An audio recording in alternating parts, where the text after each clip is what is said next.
Riyadh ஏர் விமான சேவை திட்டமிட்ட தேதிக்கு முன்பாகவே தொடக்கம். சவுதி அரேபியாவின் புதிய விமான நிறுவனமான ரியாத் ஏர் தனது முதல் சர்வதேச விமான சேவையை ஜூன் 10 தொடங்குகிறது.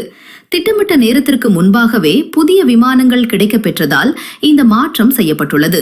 சவுதி அரசாங்கத்தின் பொது முதலீட்டு நிதியத்திற்கு சொந்தமான புதிய விமான நிறுவனமான ரியாத் ஏர் தனது அதிநவீன போயிங் 787 ட்ரீம் லைனர் விமானங்களை அறிமுகப்படுத்தியுள்ளது.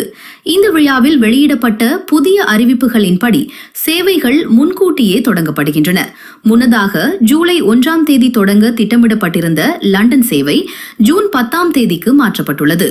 இதுவே ரியாத் ஏரின் வரலாற்று சிறப்புமிக்க முதல் சர்வதேச சேவையாகும்.